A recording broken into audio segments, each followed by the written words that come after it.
Welcome to Juris Destiny Academy, a podcast, a place for people who want to become entrepreneurs or are entrepreneurs in Lane Law School. Learn basic tips. Get ready, because court class is in session.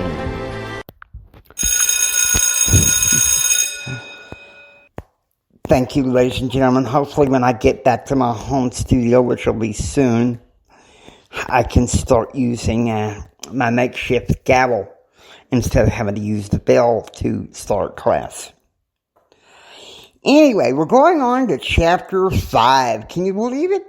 It's the 25th of February. We're in Chapter 5. I believe that...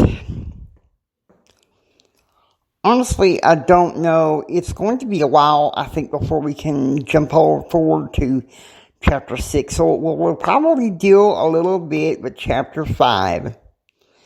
And then maybe go on to the beaten path. I may have to do some research. I'm thinking the 18th, we could do Chapter 6. And then, I honestly... don't know at that point. I'm thinking March the 18th, rather. And then I think some point in April. Don't know when exactly. Probably early April we'll try to start on Chapter 7, which is going to be about goals and goal setting. Now, ethics.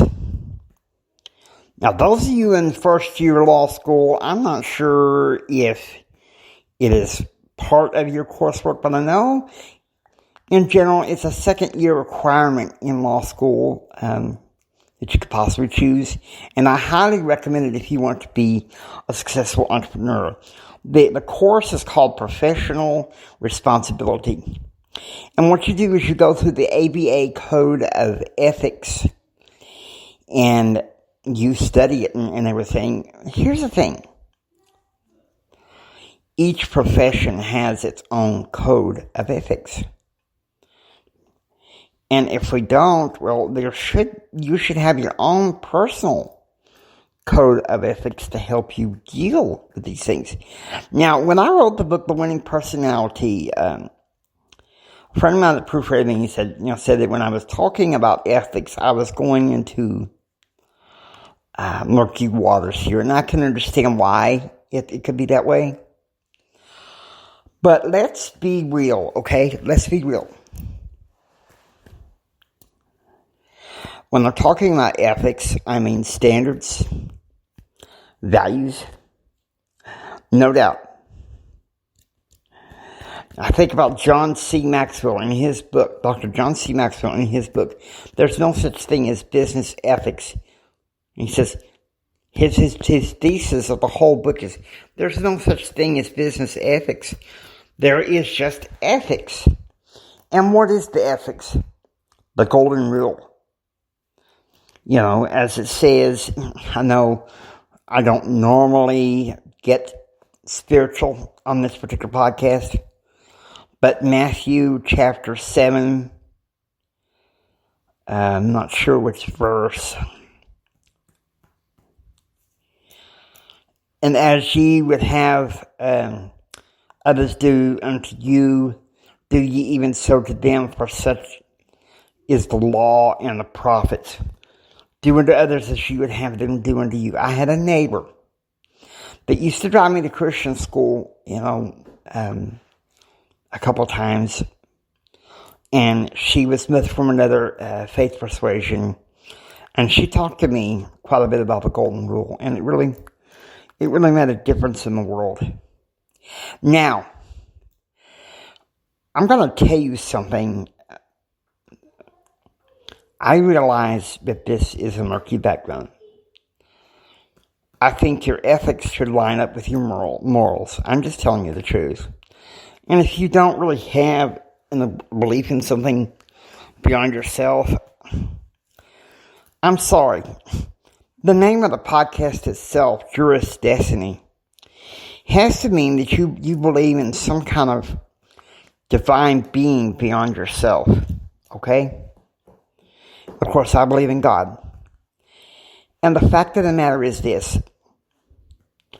I think about this movie called Absence of Malice that I had to watch toward near final exams for my mass communications law class in the fall of 1995. Absence of Malice, Sally Field and Paul Newman. Sally Field was playing this journalist who's trying to catch a story. Paul Newman was the mob boss. It's very intricate. And I won't go into everything, but I'll tell you what happens at the end. The mob boss and the journalist are ordered to court, and it's a whole procedure on the ethics and everything. And at the end, the lady, the reporter, the one that lady plays Sally Field, says to the judge, "But we did what we thought was ethically right." And the judge said, "Ma'am, you may have done what you thought was ethically right, but it is morally wrong.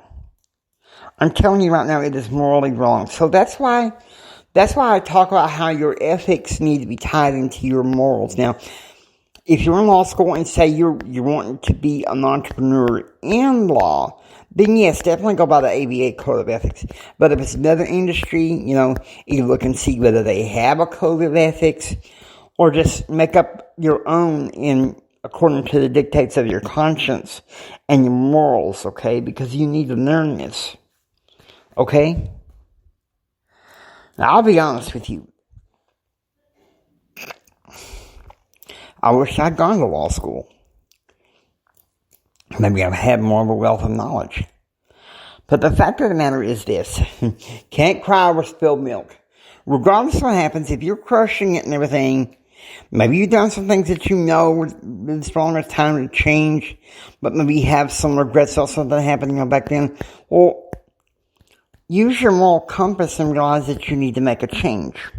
You know what I mean? Realize that you need to make a change. And let me tell you something, that makes all the difference in the world, okay? Now, I hope you don't mind. It's at this point we're going to go ahead and adjourn court class. Hang in there. Next week, hopefully I will be back in my home studio.